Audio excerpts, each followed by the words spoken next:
చావు అంచుల వరకు వెళ్ళి తిరిగి వచ్చిన వారు ఎవరైనా ఉన్నారా? సర్వం కోల్పోయి అప్పుల ఊబిలో కూరుకుపోయి ఇక నా జీవితం అయిపోయింది అనుకున్న వ్యక్తి కేవలం కొన్ని రోజుల వ్యవధిలోనే ఒక సామ్రాజ్యాన్ని నిర్మించగలడా అంటే అవుననే అంటుంది చరిత్ర. మీ తలరాతను మార్చే శక్తి మీ చేతుల్లోనే ఉంది. మీరు పడుతున్న అప్పుల బాధల, కోర్టు కేసులు, అనారోగ్యం ఇవన్నీ ఒక చీకటి అధ్యాయం మాత్రమే. అసలు సినిమా ఇప్పుడే మొదలైపోతుంది. ఇంకా వీడియోని ఎక్కడ కూడా స్కిప్ చేయకుండా చివరి వరకు చూసేయండి. సో ఈ మాటలు దేవుడు మీతో మాట్లాడే ముందు మన ఛానల్ ఎవరైనా ఫస్ట్ టైం చూస్తూ ఉన్నట్లయితే ప్లీజ్ అండి ఒక్కసారి ప్రీవియస్ వీడియో చూడండి, మీకు నచ్చుతాయి. ప్రతి ఒక్క వీడియో కూడా ఎంతో ఆదరణగా ఉంటుంది. దేవుడు ఎంతగానో స్పష్టంగా మాట్లాడాడు కాబట్టి మీరు సమస్యల్లో, బాధల్లో, ఇబ్బందుల్లో ఉన్నప్పుడు చూడవలసినటువంటి వీడియోలు ప్రతి ఒక్కరు చూడండి, మీకు ఎంతో ఆదరణగా ఉంటాయి. మీరు చూడటమే కాదు, మీ ఫ్రెండ్స్ అండ్ రిలేటివ్స్ అందరికీ కూడా షేర్ చేయండి. మీరు షేర్ చేయడం వల్ల మీ కుటుంబాన్ని దేవుడు దీవిస్తాడు, ఆశీర్వదిస్తాడు. మీ ద్వారా మరి వేరొకరికి వాక్యం అందుతుంది అంటే వారు మనసుల్లోకి చొచ్చుకొని పోయి వారు కూడా మరి అవకాశం ఉంటుంది. కాబట్టి తప్పకుండా మరి మీ కుటుంబాలను దేవుడు దీవిస్తాడు.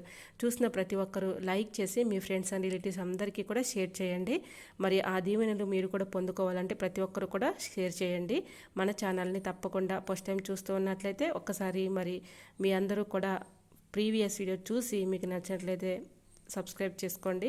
మరి ఇలాంటి వీడియోస్ మన ఛానల్లో వస్తూ ఉంటాయి. మరి ఈ వీడియోస్ మీకు ఆదరణగా ఉన్నాయా లేదా, మీకు అర్థమవుతున్నాయా లేదా అనేది కూడా కమెంట్ సెక్షన్లో షేర్ చేయండి. మీ యొక్క ప్రతి ఒక్క ప్రార్థన రిక్వెస్ట్ కూడా మరి కమెంట్ సెక్షన్లో షేర్ చేయండి. మీ అందరి కోసం కూడా నేను ప్రార్థిస్తున్నాను.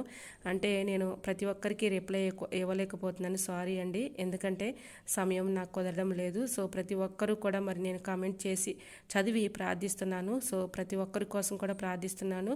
మీరు భయపడకండి, మీరు ధైర్యంగా ఉండండి. దేవుడు నాకు మేలు చేస్తాడు, మరి నమ్మకంతో, విశ్వాసంతో మరి అని ప్రార్థించినప్పుడు దేవుడు ఖచ్చితంగా మీకు అనుగ్రహిస్తాడు. సో ఈరోజు మరి ఒక ఎగ్జాంపుల్ స్టోరీ అయితే చెప్పబోతున్నాను. వీడియోని ఎక్కడ కూడా స్కిప్ చేయకుండా చివరి వరకు చూడండి. పూర్వం దేవుని నమ్ముకున్న ఒక వ్యక్తి ఉండేవాడు. అతని పేరు దానియేలు. దానియేలు కథ అందరికీ తెలిసిందే కదండి. అతని మీద పగబట్టిన వారు కుట్రలు చేసి అన్యాయంగా సింహాల బోనిలో పడేశారు. కోర్టు తీర్పులు అతనికి వ్యతిరేకంగా ఉన్నాయి. చావు కళ్ళ ముందే కనిపిస్తుంది. కానీ అతడు భయపడలేదు. రోజుకు 3 సార్లు తన గదిలో మోకరించి ప్రార్థన చేశాడు. ఫలితం ఘోరమైన సింహాలు కూడా అతని ముందు పిల్లిలా మారిపోయాయి. అసలు సింహం ముందు మనం నిలబడటానికి భయపడుతూ ఉంటాం కదా. అసలు సింహం ఏం చేయకుండా అతని ముందు పిల్లిలా మారిపోయాయి. రాజుల అతని ముందు మోకరిల్లారు. అపనిందలు పోయి అతనికి దేశంలోని గొప్ప గౌరవం దక్కింది. మీ పరిస్థితి కూడా అంతే. ఈ రోజులు మరి అప్పులు రేపు ఐశ్వర్యంగా మారతాయి. ఈరోజు మీరు అప్పులతో బాధపడి ఉండొచ్చు, అయితే దేవుడు మీతోనే మాట్లాడుతున్నాడు. రేపు ఐశ్వర్యంగా మారతాయి. ఇంకా మీరు దేవుని మీద విశ్వాసం ఉంచి, నమ్మకం ఉంచి ప్రార్థించినప్పుడు దేవుడు తప్పకుండా మీకు ఇస్తాడు. మరి మీరు రోజుకు 3 సార్లు ఉదయం, మధ్యాహ్నం, రాత్రి ఈ మాటలు మనస్ఫూర్తిగా చెప్పుకోండి. దేవుడు ఖచ్చితంగా మీ ప్రార్థన ఆలకిస్తాడు. నా దేవా, నా భారమంతా నీ పాదాల చెంత పెడుతున్నాను. మరొక్కసారి చదువుకుందాం. నా దేవా, నా భారమంతా నీ పాదాల చెంత పెడుతున్నాము. నా అప్పుల భారం నుండి నన్ను విడిపించు. ఆర్థిక మార్గాలను తెరువు.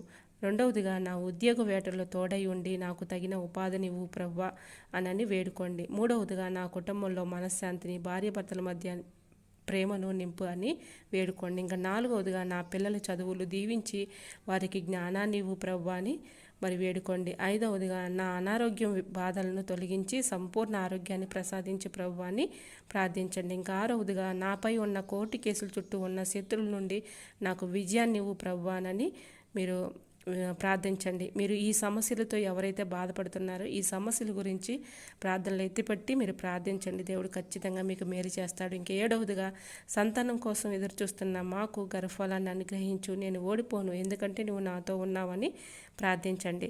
ఎందుకంటే మీ ప్రతి ఒక్క అవసరత దేవునికి తెలుసు. మీ అవసరత ఏదైతే ఉందో ఆ అవసరత గురించి ఇప్పుడు నేను చెప్పినట్లుగా ఈ పాయింట్స్ మీ జీవితాల్లో ఉన్నట్లయితే తప్పకుండా దేవుడు మిమ్మల్ని కనికరిస్తాడు. మీ జీవితాల్లో అద్భుత కార్యాలు చేయడానికి సిద్ధంగా ఉన్నాడు. ఈ 3 రోజులు ఇలా ప్రార్థించండి. దేవుడు ఖచ్చితంగా మీకు మేలు చేస్తాడు. మరి మీరు ఒంటరివి కారు, నీ కన్నీటిని బొట్టుకు అర్థం తెలిసినవాడు పైన ఉన్నాడు. ఈ ప్రార్థనను నమ్మకంతో నీ గుండెల్లో రాసిపెట్టుకో. సమస్యలు పర్వతమంతా ఉండొచ్చు, కానీ నీ విశ్వాసం ఆవగింజంత ఉన్న ఆ పర్వతాన్ని కదిలించవచ్చు. రేపటి సూర్యోదయం నీ జీవితంలో కొత్త వెలుగును తెస్తుంది. ధైర్యంగా ఉండు, విజయం నీ దారిలో వస్తుంది. మరి మీ మనసులోని బాధను ఈ ప్రార్థన ద్వారా దేవునికి అప్పగించండి. పరిస్థితులు ఖచ్చితంగా మారతాయి. ధైర్యంగా ముందు అడుగు వేయండి. ఈ రోజుల్లో సోషల్ మీడియాలో మనం చూస్తున్న కామెంట్లలో సగానికి పైగా అప్పుల బాధ భరించలేకపోతున్నాం, జాబు రాక జీవితం భారమైంది, కుటుంబం మొక్కలైపోతుంది అనే ఆవేదనలే కనిపిస్తున్నాయి. మిత్రమా, మరి మీరు పడుతున్న మరి బాధలు దేవుడు నిజంగా మీకు మీ కుటుంబాన్ని దీవిస్తాడు. మీరు అధైర్యపడవద్దు. ఆ కమెంట్ కేవలం అక్షరం కాదు, అది నీ గుండె లోతుల్లోని ఆర్తనాదం. ఆ శబ్దం మనుషులకి వినిపించకపోవచ్చు, కానీ నిన్ను సృష్టించిన దేవునికి వినిపిస్తుంది. మరి లోకం నిన్ను తక్కువ చేసి చూడవచ్చు, అప్పులు వారు నిన్ను అవమానించవచ్చు, కానీ దేవుడు నిన్ను వదిలేయడు. యెషయా గ్రంథము 41:10 ప్రకారము ఆయన నీకు తోడై ఉన్నాడు. నీ ఖాళీ జోబును నువ్వు చూసి నువ్వు భయపడకు, నీకున్న సమస్యలను చూసి దిగులు పడకు. పగలు ఎండను రాత్రి ఎండలను ఇచ్చే దేవుడు నీ కష్టాలు చీకటిని తొలగించి నీకు తగిన ఉద్యోగాన్ని, ఆర్థిక స్వతంత్రతను ఖచ్చితంగా ఇస్తాడు. నీ ఓటముని విజయంగా మార్చే శక్తి ఆయనకు ఉంది. నమ్మకంతో ఒక్క అడుగు ముందుకు వేయి. తప్పకుండా దేవుడు మిమ్మల్ని మీ కుటుంబాన్ని దీవిస్తాడు. చిన్న ప్రేయర్ చేసుకుందాం. అందరూ కూడా కళ్ళు మూసుకొని ఏకీభవించండి. మహాపరిశుద్ధుడా, ఈ మాటలు చదువుతున్న ప్రతి బిడ్డను నీ పాదాల చెంతకు తీసుకువస్తున్నాను ప్రభా. ఉద్యోగం లేక వేదన పడుతున్న యువతకి నీవే ద్వారాలు తెరిచి ఉన్నతమైన ఉపాధిని దయచేయండి అయ్యా. అప్పులు ఊబులో చిక్కుకొని పొరుగు పోతుందేమని భయపడుతున్న వారికి అద్భుతమైన మార్గాలను చూపించి వారిని అప్పుల నుండి విముక్తులుగా చేయండి ప్రభా. కుటుంబాల్లో ఉన్న గొడవలు మనస్పర్ధలు తొలగించి శాంతిని నింపండి ప్రభా. అనారోగ్యంతో కోర్టు సమస్యలతో సతమతమవుతున్న వారికి నీవే అండగా ఉండి జయాన్ని ప్రసాదించండి ప్రభా. నీవు ఆదరించే దేవుడవు, నీవు అద్భుతాలు చేసే దేవుడవు. ప్రతి ఒక్కరి జీవితంలో వెలుగు నింపుతారని నమ్ముతూ నీ నామంను అడుగుతున్నాము తండ్రి, ఆమెన్. మరి రాసి పెట్టుకోండి, ఈరోజు మీరు పడుతున్న కన్నీరు వృధా పోదు. మీ శ్రమకు తగిన ప్రతిఫలాన్ని దేవుడు త్వరలోనే ఇస్తాడు. నమ్మకమే మీ ఆయుధం, ప్రార్థనే మీ విజయం. దేవుడు ఖచ్చితంగా నాకు ఇస్తాడని నమ్మకం, విశ్వాసం ఉన్నప్పుడు దేవుడు తప్పకుండా ఇస్తాడు. ఓటమి నీ ఇంటి తలుపు తట్టిందని బాధపడుతున్నావా? అప్పులు, ఉద్యోగ సమస్యలు, కుటుంబ కలహాలు నిన్ను ఉక్కిరిబిక్కిరి చేస్తున్నా? అయితే రాసి పెట్టుకొని ఓడిపోవడానికి పుట్టలేదు, గెలవటానికి జన్మించావు. ఈ రోజు నుండి కేవలం 3 రోజులు పూర్తి నమ్మకంతో ఈ క్రింది విధంగా ప్రార్థించండి. అసాధ్యమైంది సుసాధ్యం అవుతుంది, నువ్వే చూస్తావు. 3 రోజులు ఎలా ప్రార్థించాలనేది చెప్తానండి. మొదటి రోజు, దేవా, నా భారాన్ని నీపై వేస్తున్నాను, నా అప్పులు నా కష్టాలు నీకు తెలుసు, నన్ను బలపరచని ప్రార్థించండి. ఇంకా రెండవ రోజు, నాకు ఏది అవసరమో నువ్వు ఇస్తావని నేను నమ్ముతున్నాను, మూయబడిన తలుపులు నా కోసం తెరవబడుతున్నాయని ప్రార్థించండి. ఇంకా మూడవ రోజు, నా ప్రార్థన విన్నందుకు వందనాలు ప్రభువా, నా విజయాన్ని నేను స్వీకరిస్తున్నానని ప్రార్థించండి. దేవుడు ఖచ్చితంగా మీ ప్రార్థన ఆలకిస్తాడు. మీరు ఏ అంశాల గురించి చేయాలనుకుంటున్నారో ఆ అంశాల గురించి ప్రార్థన చేస్తూ ఈ 3 రోజులు నేను చెప్పిన విధంగా ఇలా ప్రార్థించండి. దేవుడు ఖచ్చితంగా మీ ప్రార్థన ఆలకిస్తాడు. మరి సమస్య పరిమాణాన్ని చూసి భయపడకు, నీ వెనుకున్న శక్తి ఎంతటితో గుర్తుంచుకో. సముద్రాన్ని 2గా చీల్చిన ప్రార్థన నీ అప్పులు దాటించలేదా? లోకం నిన్ను 0 అనుకోవచ్చు, కానీ దేవుడు నిన్ను ఒక సైన్యంలా వాడుకుంటాడు. ఈ 3 రోజులు ప్రార్థన నీ తలరాత్ను మార్చే సంతకం కాబోతుంది. గెలుపు నీదే, సిద్ధంగా ఉండు. ధైర్యం వదలొద్దు, ప్రార్థన ఆపొద్దు. 3 రోజుల తర్వాత నీ సాక్ష్యం కోసం నేను ఎదురు చూస్తూ ఉంటాను.